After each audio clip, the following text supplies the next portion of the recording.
수학 문제를 잘 풀기 위해서는 수학 공식을 먼저 잘 알고 문제에 그 공식을 잘 대입해서 풀어야만 문제가 잘 풀립니다. 그런데 이것은 우리 인생도 마찬가지예요. 우리 삶에 문제가 닥치고 어려움이 왔을 때 어찌할 바를 모르고 우왕좌왕하면 문제가 풀리지 않습니다. 이 세상을 창조하신 하나님의 공식이 무엇인지를 우리가 먼저 깨닫고 그 공식대로 내 삶을 이끌어가면 삶의 문제는 풀리고 어려움들은 해결되어지는 줄로 믿습니다. 다윗은 인생 가운데 많은 위기가 있었지만 가장 큰 위기는 바로 압살롬의 반역 사건이었지요. 자기 아들이 아버지 목에 칼을 들이대는 이 반역 사건이 다윗의 인생 중에 가장 큰 문제였고 어려움이었고 위기였습니다. 그때 기록한 시편이 오늘 우리가 읽은 시편 28편의 말씀입니다. 그 내용을 우리가 쭉 읽어보고 묵상해 보면 다윗이 그런 문제와 어려움 앞에서 어떤 하나님의 공식을 붙잡고 어떻게 그 문제를 해결해 갔는지를 우리가 분명하게 알 수 있습니다. 여러분, 그렇다면 우리 인생의 문제를 푸는 하나님의 공식은 무엇입니까? 첫 번째는 문제가 클수록 하나님과 더 강력하게 연결되어야 한다라고 말씀드렸지요. 나는 포도나무요, 너희는 가지라. 그가 내 안에 있으면 이 사람은 과실을 많이 맺나니 나를 떠나서는 너희가 아무것도 할 수 없습니다. 인생의 문제를 해결할 수 있는 능력이 우리 자신에게 없어요. 그러므로 삶의 어려움이 닥치고 힘겨움이 닥칠 때는요, 더 하나님과 강력하게 연결되어야 합니다. 주 떠나가시면 내 생명 헛되네. 이 믿음을 가지고 주님 앞에 부르짖어 기도해야 하는 것입니다. 두 번째, 인생의 문제를 푸는 하나님의 공식은 하나님은 반드시 심은 대로 거두게 하신다라는 거예요. 그러므로 우리의 삶이 아무리 힘들고 어려워도 우리는 선한 씨앗을 심어야 합니다. 정직한 씨앗을 심어야 합니다. 하나님께서 기뻐하시는 일들을 행해야 합니다. 그것들이 결국은 내 인생의 위기를 만났을 때 그 문제를 풀어가고 위기를 극복할 수 있는 단초가 되고 디딤돌이 된다라고 말씀을 드렸어요. 지난주에 이어서 계속 말씀을 전하겠습니다. 인생의 문제를 푸는 하나님의 공식 세 번째는 무엇이냐? 그것은 범사에 하나님의 주권을 인정하는 겸손이 있어야 돼요. 다시 말해서 교만하면 문제가 안 풀려요. 겸손해야만 인생의 문제가 풀리는 것입니다. 우리 5절 말씀 같이 읽어보겠습니다. 시작. 그들은 여호와께서 행하신 일과 손으로 지으신 것을 생각하지 아니하므로 여호와께서 그들을 파괴하고 건설하지 아니하시리로다. 여러분, 이 고백은요, 다윗이 수많은 인생의 경험을 통해서 그 엑기스와 같은 진수가 흘러나오는 고백이라고 할 수 있어요. 여러분, 다윗은요, 자신의 인생과 이스라엘의 역사와 세상의 흐름이 자기의 지혜와 능력대로 만들어지는 게 아니라 오직 하나님의 뜻, 하나님의 주권 속에서 만들어지는 것임을 고백하고 있는 것입니다. 여러분, 생각해 보세요. 다윗은 이새의 막내 아들로서 형들보다 아주 열등한 그런 자식이었지요. 들판에서 그저 양치는 양치기에 불과한 소년이었습니다. 선지자 사무엘이 이새의 아들들을 만나러 왔을 때 아버지 이새가 다윗만 쏙 빼놓고 나머지 자식들만 사무엘 선지자 앞에 세우지 않습니까? 부모도 자기를 인정하지 않고 부모도 나를 버렸다. 그래서 다윗은 시편에서 그렇게 고백하잖아요. 그렇게 열등한 아들이었어요. 여러분, 그런 다윗이 어떻게 이스라엘의 왕, 임금이 될 수 있었습니까? 다윗이 머리를 잘 굴려서 정치적인 술수가 뛰어나서 왕이 된 것입니까? 다윗이 자기의 실력을 갈고 닦고 노력해서 그래서 다윗이 왕이 된 것입니까? 아니지요. 하나님의 주권적인 선택에 의해서 다윗이 예정을 입었고 선택을 받았고 하나님이 일마다 때마다 다윗을 돌보시고 이끌어 주셨기 때문에 다윗이 이스라엘의 왕이 될 수 있었던 거예요. 다윗은 그것을 알고 있었어요. 내 인생의 뒤안길을 가만히 생각해 보면 내 능력으로 왕이 된 게 아니지. 내 지혜로 내가 이 자리에 온 게 아니지. 하나님의 뜻, 하나님의 주권 속에서 내가 이 자리에 왕으로 세움을 받았지. 다윗은 그것을 고백하고 있는 것입니다. 그런데 이것은요, 다윗만 그런 게 아니었지요. 사실 다윗 앞에 있었던 왕이 누굽니까? 사울 왕이었잖아요. 사울 임금도 누구의 선택, 누구의 주권 속에서 임금으로 세워진 거예요?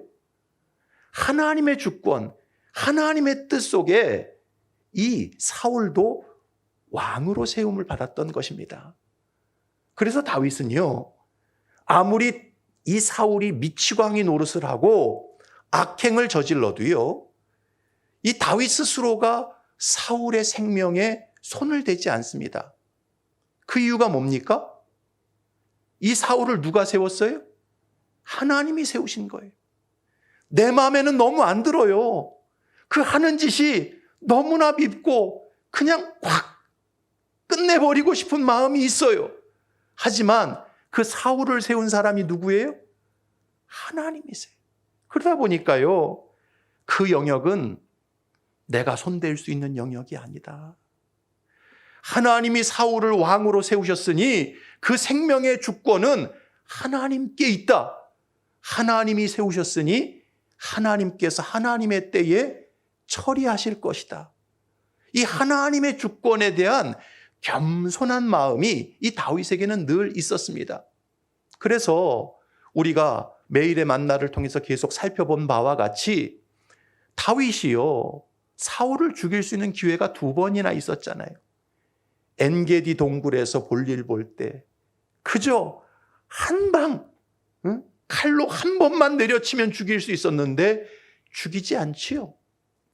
또 10황무지에서 세상 모르고 누가 업어가도 모를 정도로 깊은 잠에 빠졌을 때 창으로 그저 관자놀이 한 번만 찌르면 죽일 수 있었는데 죽이지 않습니다.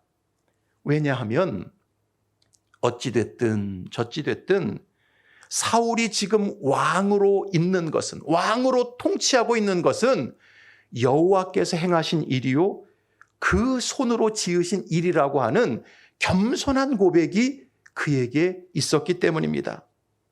이처럼 다윗 마음속에는요, 어떤 상황에 있든지 범사에 하나님의 주권을 인정하는 겸손한 모습이 있었어요.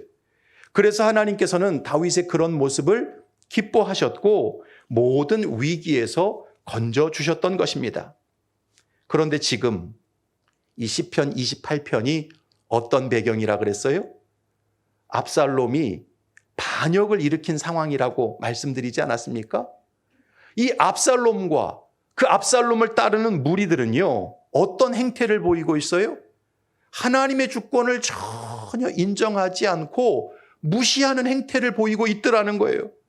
하나님께서 다윗을 기름 부어 세우셨다라는 그 하나님의 주권을 인정하지 않고요, 스스로 왕이 되고 스스로 나라를 차지하기 위해 인간적인 지혜와 인맥과 노력을 동원해서 반역을 일으켰던 거예요. 그러니까 압살롬과 그를 따르는 무리들은요, 하나님의 주권, 하나님의 뜻, 이것을 철저히 무시하는 교만한 사람들이었던 것입니다. 그래서 다윗이 뭐라 그래요? 우리 5절 다시 한번 읽겠습니다. 시작. 그들은 여호와께서 행하신 일과 손으로 지으신 것을 생각하지 아니하므로 여호와께서 그들을 파괴하고 건설하지 아니하시리로다.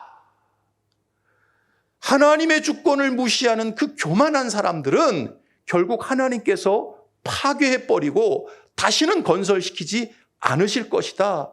이것을 말씀하고 있는 거예요. 여러분, 성경은 우리에게 분명히 말씀합니다. 시편 107편 10절 11절 같이 한번 읽어봅시다. 시작. 사람이 흑암과 사망의 그늘에 앉으며 곤고와 쇠사슬에 매임은 하나님의 말씀을 거역하며 지존자의 뜻을 멸시함이라. 여러분, 이 세상은 내가 만들지 않았고요. 이 세상은요, 내가 주관하는 세상이 아닙니다. 이 세상과 역사는 오직 하나님께서 만드셨고 하나님께서 주관하고 계세요. 이 세상은 내가 태어나기 전부터 흘러갔고요. 내가 죽은 이후에도 여전히 하나님의 뜻대로 흘러갈 것입니다. 믿으십니까? 따라서 세상과 역사 속에 비록 내 마음에 들지 않는 일이 일어나고 내 뜻에 맞지 않는 상황이 벌어진다 할지라도요, 우리는 항상 기억해야 합니다. 그 속에 하나님의 주권이 있고 하나님의 뜻이 있고 하나님의 섭리가 있다. 이것을 인정할 수 있어야 돼요. 하나님께서 내 생각을 뛰어넘는 정하신 일들이 있고 행하시는 일들이 있다. 이것을 겸손하게 인정해야 합니다. 여러분, 세상은요, 내 생각대로 흘러가는 게 아니에요. 내 고집대로, 내 계획대로 흘러가는 게 아닙니다. 그러다 보니까 마음에 안 드는 구석이 있어요, 없어요? 있지요. 그러나 그 마음에 들지 않는 구석이 있다고 해서 자꾸 선을 넘어가면 안 돼요. 마음에 들지 않는 상황 속에도 하나님의 뜻이 있다. 하나님의 주권이 있다. 이것을 인정할 수 있는 겸손한 마음이 있을 때 우리의 인생의 문제는 쉽게 풀립니다. 여러분, 아무리 부모가 마음에 안 들어도요, 부모를 무시하면 돼요, 안 돼요? 돼요, 안 돼요? 안 됩니다. 내 부모로 만나게 하신 하나님의 뜻, 하나님의 주권이 거기 있는 거예요. 아무리 선생님이 마음에 안 들어도 선생님에게 막 들이받고 대들면 돼요, 안 돼요? 안 되죠. 수많은 나라 중에, 수많은 사람 중에 내가 대한민국에 태어나서 그 선생님 만났을 때는 나름대로 하나님의 섭리가 있고 뜻이 있는 거예요. 여러분, 하나님께서 정하신 권세가 마음에 안 들어도 여러분, 죽일 놈, 살릴 놈, 그렇게 하면 돼요, 안 돼요? 안 되는 거예요. 우리가 다 같은 신앙을 가지고 있지만 정치적인 성향은 다 다를 수 있지 않습니까? 여러분, 권세는 성경에 보면 어디로부터 난다 그래요? 하나님으로부터 난다. 위에서부터 난다. 성경은 그렇게 말씀을 하고 있어요. 그러므로 비록 나랑 다른 스탠스의 사람이 권세자로 세워져도요, 거기에 하나님의 뜻이 있고 하나님이 하시는 일이 있다라고 바라볼 수 있어야 하는 것입니다. 범사에 하나님의 주권을 인정하지 않고요, 그저 자기 생각대로 선을 넘는 사람들은 성경의 말씀처럼 결국 흑암과 사망의 그늘에 앉게 되고요, 곤고와 쇠사슬에 매이게 되는 거예요.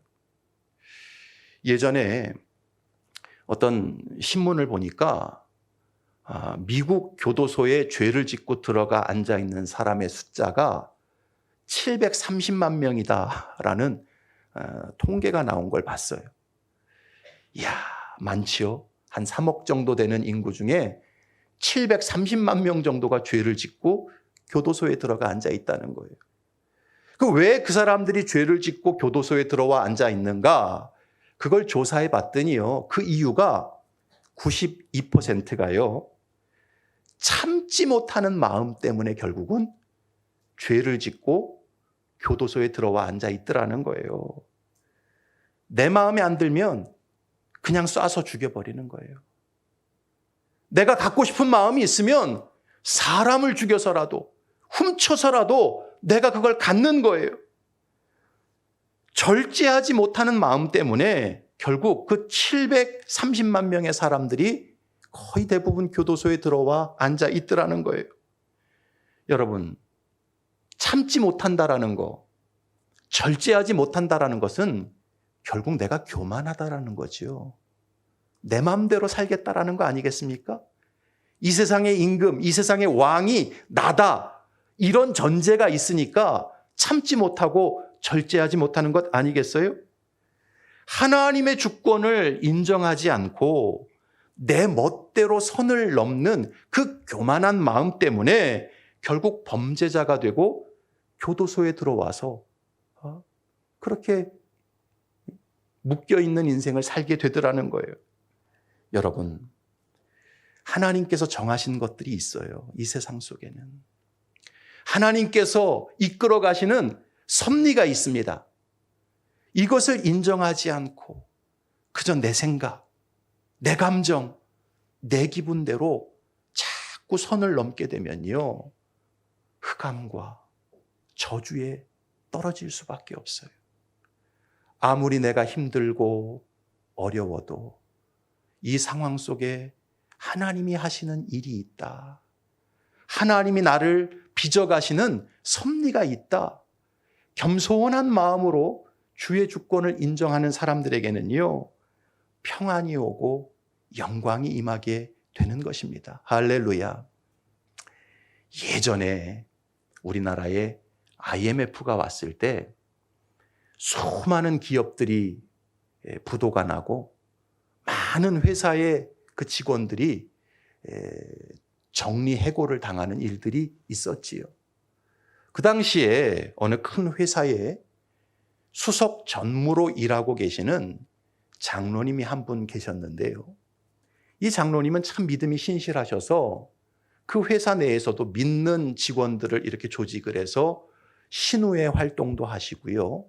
또 마음이 맞는 분들, 믿음이 뜨거운 그런 어떤 간부들과 직원들을 모아서 성경 공부도 하고 그랬답니다. 뭐 근무 시간에는 근무하고 근무의 시간에 그렇게 신앙적인 활동을 하셨던 것입니다.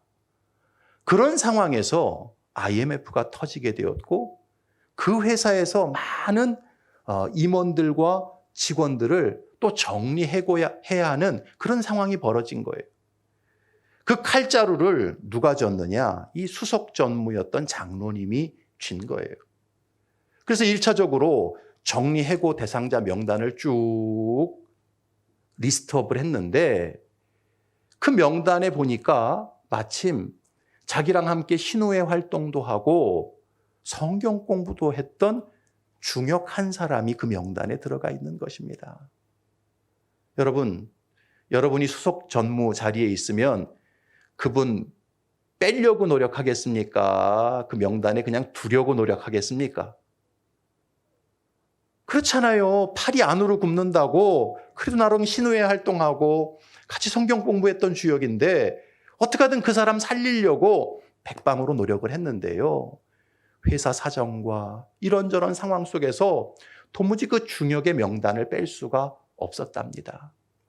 그래서 이 장로님이 고민하다가 어느 날 그 중역을 따로 불러서 회사 사정을 설명을 하고 자기 상황을 이야기하면서 내가 어떻게든 당신을 명단을 좀 삭제하려고 했는데 그게 쉽지 않게 돼서 몇 날 며칠까지 근무를 하고 퇴사를 해야 되는 상황이 되었다고 미리 말을 해줬답니다. 여러분, 그런 말 들으면 그 중역 입장에서 마음이 어떨 것 같습니까? 섭섭하지 않겠어요? 아쉽지 않겠습니까?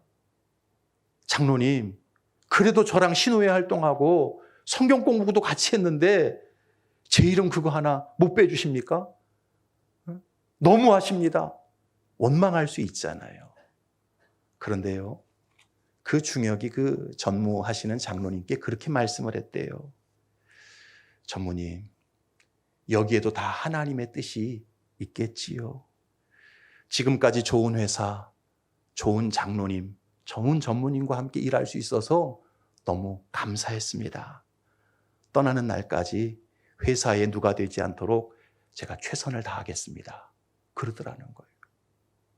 그리고 나서는요, 이 중역이 정말 퇴직하는 그날까지 하루도 빠지지 않고 회사에 나와서 업무들을 다 인수인계해주고 자기가 떠났을 때 회사에 문제가 생기지 않도록 잘 마무리를 하더라는 거예요.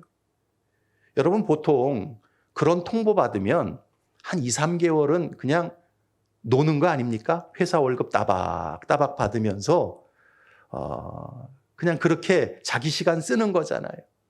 근데 그 중역은요, 퇴직하는 그 순간까지 정말 기쁨으로 그 회사의 일들을 마무리를 해주더라는 거예요. 그런 중역의 모습이 흘러 그 그룹 총수의 귀에까지 들어가게 된 거예요. 그래서 이 중역이 퇴직하는 날 그룹 총수가 다른 계열사의 사장으로 발령을 내버렸답니다.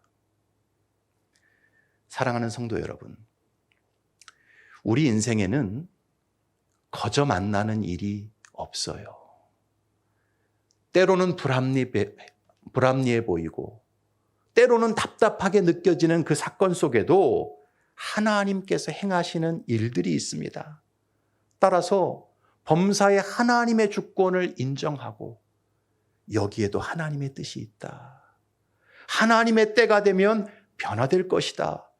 겸손한 마음으로 기다리는 그 사람들에게는요, 놀라운 은혜가 임하고 문제가 풀리는 역사가 임하게 되는 것입니다. 따라합시다. 하나님의 뜻이 있겠지요. 하나님의 때가 되면 바뀌겠지요. 여러분, 이것이 바로 인생의 문제를 풀어가는 세 번째 하나님의 공식인 것입니다.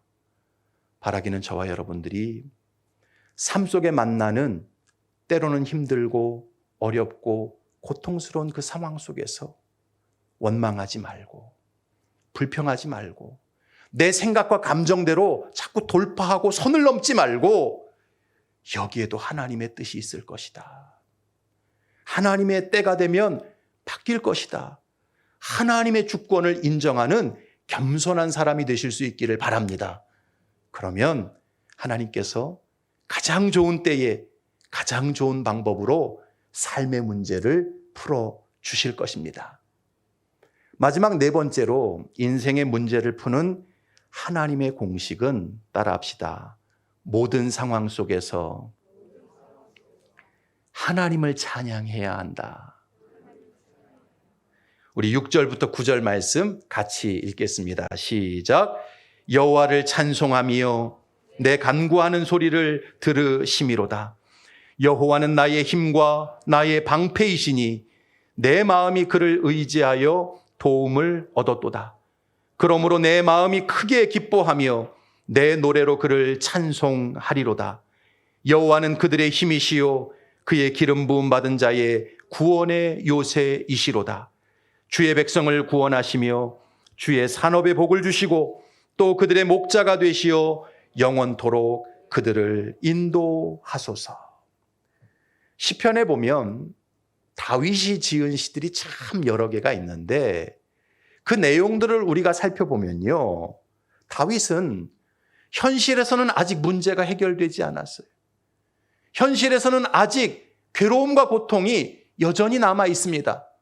그럼에도 불구하고 미리 하나님을 찬양하고 하나님의 구원의 역사를 노래하는 장면들이 곳곳에서 나옵니다. 오늘 본문도 바로 그런 상황이에요. 아직 압살롬의 반란이 진압된 게 아니에요. 해결되지 않은 상황입니다. 그럼에도 불구하고 다윗은 여호와를 찬송합니다. 하나님께서 내 기도를 이미 들으셨다. 하나님의 때에 가장 선한 역사를 이루실 것이다. 하나님을 노래하고 있습니다. 여러분, 아직 내 눈앞에 문제가 해결되지 않았는데 다윗은 어떻게 이렇게 하나님을 찬양할 수 있었을까요? 그 이유는 다윗 안에 분명한 믿음이 있었기 때문입니다. 나는 하나님의 소유고 나는 하나님이 기름 부어 세운 하나님의 자녀다. 이런 믿음이 있었던 거예요. 할렐루야. 전능하신 하나님께서 반드시 나를 지켜주실 것이고 결국 이 환난을 넘어 합력하여 선을 이루어 주실 것이다. 이 분명한 신뢰가 다윗 안에 있었기 때문에 아직 눈앞에서 문제가 해결되지 않았음에도 불구하고 그는 하나님을 찬양하고 하나님을 노래할 수 있었던 것입니다. 여러분 히브리서 11장 6절 말씀 같이 읽어봅시다. 시작. 믿음이 없이는 하나님을 기쁘시게 하지 못하나니 하나님께 나아가는 자는 반드시 그가 계신 것과 또한 그가 자기를 찾는 자들에게 상 주시는 이심을 믿어야 할지니라. 뭐가 없으면 하나님을 기쁘시게 할 수 없어요? 믿음이 없이는. 여러분 얼굴이 예쁘다고 하나님 기뻐하시는 거 아니에요. 내가 가진 게 많다고 하나님 나를 기뻐하시는 게 아니에요. 하나님은 만유의 주제이십니다. 전지전능하신 하나님이세요. 그 하나님이 나를 볼 때 가장 기뻐하시는 모습은 하나님을 신뢰하는 모습, 하나님을 믿어드리는 모습이 있을 때 하나님은 기뻐하십니다. 자, 그런데 그 믿음이 가장 극명하게 표현되는 게 뭔지 아세요? 바로 찬양이에요. 왜냐하면 찬양은 모든 영광을 누구에게만 돌려드리는 거예요? 하나님께만 돌려드리는 것이기 때문입니다. 따라서 아직 문제가 해결되지 않았고 고통과 어려움이 떠나가지 않았음에도 불구하고 하나님을 찬양한다는 것은 하나님께서 이미 승리케 하셨다는 사실을 온전히 믿는 사람만이 할 수 있는 행동인 것입니다. 따라서 찬양이라는 것은 믿음의 정점에 있는 사람만이 할 수 있는 거예요. 따라합시다. 찬양은 믿음의 정점에 있는 사람만이 할 수 있는 것이다. 그냥 내 입술로 흥얼흥얼 부르는 찬양이 아니라 고난과 문제와 어려움 속에 있다 할지라도 나를 자녀 삼으시고 나와 동행하시고 전지전능하신 능력과 지혜로 이끄시는 하나님을 믿는 사람, 그래서 하나님을 찬양하는 사람, 그 사람이 바로 믿음의 정점에 있는 사람이고 하나님을 가장 기쁘시게 하는 사람이 되는 것입니다. 그래서 여러분, 고난이 깊을 때, 문제가 많을 때, 어려움이 있을 때 찬양하게 되면 하나님이 임재하시고 하나님의 능력과 역사를 우리 삶 가운데 베풀어 주시는 거예요. 여러분 사도행전 16장을 보게 되면 바울과 실라가 억울하게 빌립보 감옥에 매를 맞고 갇히는 내용이 나오게 되지요. 바울과 실라는요, 악행을 저지른 게 하나도 없었어요. 귀신 들린 여종, 그 여종을 불쌍히 여겨서 예수 이름으로 귀신을 내쫓아준 그 선행 때문에 결국은 관리들에게 잡히고 매를 맞고 지하 감옥 깊은 곳에 착고에 매이는 상황이 되어진 것입니다. 여러분 그때 바울과 실라가 원망했던가요? 불평했던가요? 하나님이 어디 계셔? 하나님이 계시면 어떻게 하나님의 종을 이렇게 만드셔? 그렇게 한탄했던가요? 아니지요. 등에 매는 맞아서 피는 흐르고 손과 발에 착고는 매어 있고 그 음습한 지하 감옥에 있었지만 바울과 실라는 하나님을 찬송하고 찬미했습니다. 바울과 실라가 그렇게 억울하게 맞고 감옥에 들어가서 찬송하고 찬양할 수 있었던 이유가 무엇입니까? 그것은요, 하나님을 향한 절대 믿음이 있었기 때문입니다. 하나님께서 자기들을 절대 버리지 않으실 것이고 이 옥에 갇힌 상황을 통해서 더 놀라운 역사, 선한 역사를 이루어 가실 것이라는 분명한 믿음이 있었기 때문입니다. 자, 그래서 바울과 실라는요, 고통 중에 하나님의 승리를 찬양하고 하나님의 선하심을 찬송할 수 있었던 거예요. 그렇게 하나님을 찬양하고 찬송했을 때 어떤 일이 벌어집니까? 지진이 일어나서 옥터가 흔들리고 모든 옥문이 열리고 착고가 풀리는 역사가 일어나지 않습니까? 간수와 그 가족 전부가 예수 그리스도를 구주로 믿고 세례를 받는 역사가 일어나요. 그리고 그 관리들로부터 인사를 받고 사죄를 받고 빌립보 감옥문을 바울과 실라가 나오게 되지요. 여러분, 이런 성경의 이야기를 통해서 우리는 깨달아야 합니다. 기도는 영적인 전쟁이지만 찬양은 영적인 승리를 선포하는 거예요. 할렐루야. 따라서 문제가 아직 해결되지 않았고 여전히 내 삶에 고통과 어려움이 있다 할지라도 믿음의 눈을 들어 찬양을 하게 되면 하나님의 임재가 내 삶 가운데 임하게 되는 거예요. 고난 가운데 있을지라도 중심으로 하나님을 찬송하고 찬양하게 되면 마귀가 떠나가고 인생의 문제가 풀리게 되는 것입니다. 할렐루야. 따라합시다. 기도는 영적인 전쟁이지만 찬양은 영적인 승리를 선포하는 것이다. 저기 인도에서 선교하신 선교사님 중에 윌리엄 스코트라는 선교사님이 계셨었어요. 이분은 복음이 전파되지 않는 미전도 종족을 찾아다니면서 개척 선교를 하시는 분이었습니다. 이분이 한 번은요, 원주민 부족을 찾아가던 도중에 낯선 원주민들에게 붙잡히는 상황이 벌어졌어요. 원주민들이요, 창끝을 이 선교사님 심장 가까이에 겨누고서는요, 위협을 했습니다. 순간 이 스코트 선교사님은 야, 이렇게 내 인생이 끝나는가 보다. 이것이 마지막인가 보다. 그런 생각을 했어요. 그래서 그 순간 잠깐 눈을 감고 하나님 앞에 기도를 합니다. 하나님, 제가 주의 복음을 위해 이 오지까지 와서 원주민들에게 이렇게 잡혔습니다. 이게 내 인생의 마지막인 것 같습니다. 기도하는데요, 그 기도 중에 성령님께서 마음에 감동을 주시는 거예요. 어떤 감동을 주시냐면 네가 늘 가지고 다니는 그 바이올린을 꺼내서 원주민 말로 찬양을 부르거라. 그런 감동이 임합니다.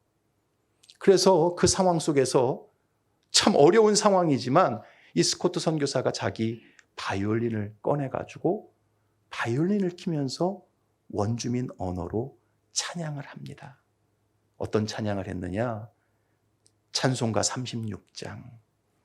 주 예수 이름 높이여 다 찬양하여라.